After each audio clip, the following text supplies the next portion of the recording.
Chief Minister of Delhi, Mr. Kejriwal, in one of his public addresses, referred to the detention of his Education Minister, Mr. Sisodia, and Health Minister, Mr. Jain. He said, India needs a Prime Minister who is educated. Such a comment raises question, what is the level of education of Mr. Narendra Modi, the current Prime Minister of India? Mr. Modi has not been exposed to the schooling as designed by Lord Macaulay that involved replacement of vernacular-based indigenous schooling with schooling of Anglophonic nature that is prevailing today, and it is aimed at delinking Indians from India. This is generating enormous dividend for both Anglo and Francophonic masters of former colonial countries. Many world leaders are not educated in the sense Anglo-American West think of education.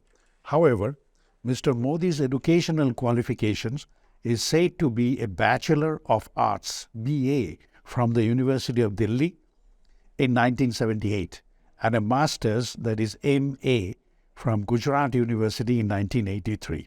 Neither universities ever publicized the glory of educating Indian Prime Minister in their facilities.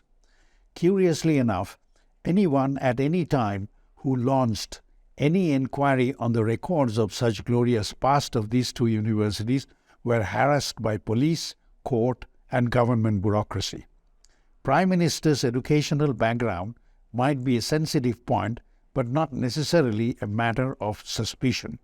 Leaving his educational background alone, Mr. Modi, like his numerous predecessors, is not a great proponent of nationalization of education and healthcare.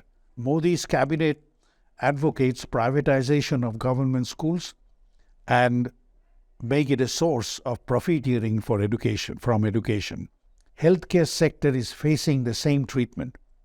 Government of Delhi and more recently in Punjab, instead of allowing degradation of state-run schools, have mobilized all employed staff members and converted physical facilities of wretched schools to international standard.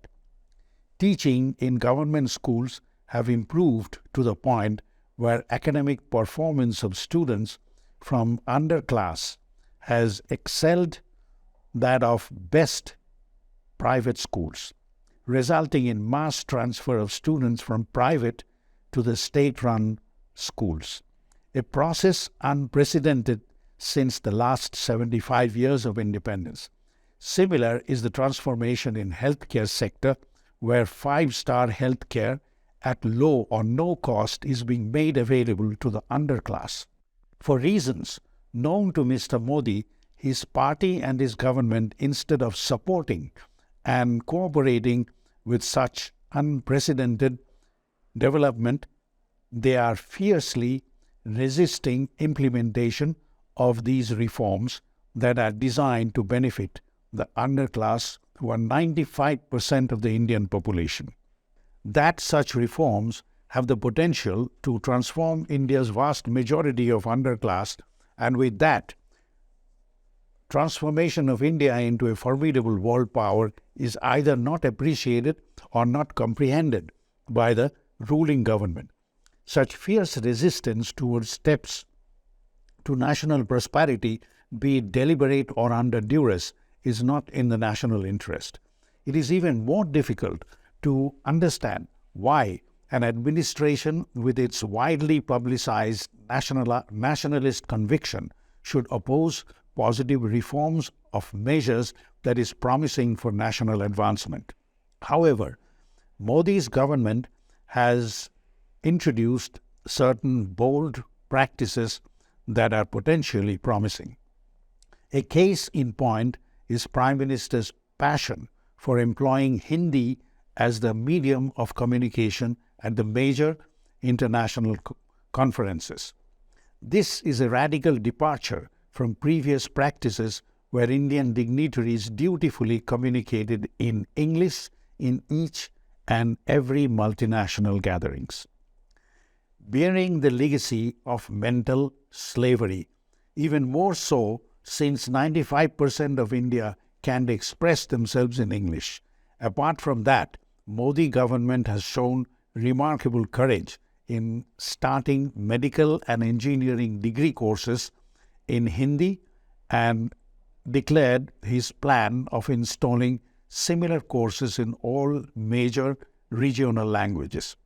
Needless to state, this initiative has triggered fierce criticism from church-controlled mainstream Anglophonic media, several regional political parties financed by regional oligarchs, Anglophonic lobby, and Anglo-American media. This bold and significant step clearly demonstrates Modi government's understanding of the significance of using mother tongue-based schooling. It is therefore curious why Modi government, instead of aligning and supporting pro-people projects on education and healthcare initiated by a small regional party, central government has chosen to destabilize and derail such projects. Looks like consideration is not what is being done, but who is doing it.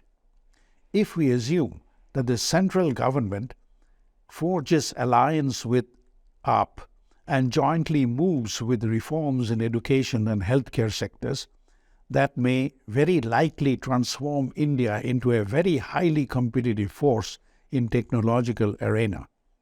Emergence of yet another competitor in the world market is the last thing that Anglo-American West would like to see.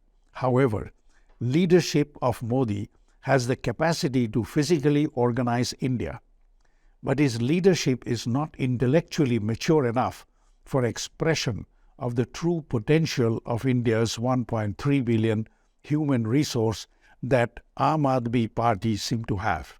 A cooperation between these two leaderships could rapidly induce national transformation of India and emergence of a third power posing formidable competition to the Anglo-American West.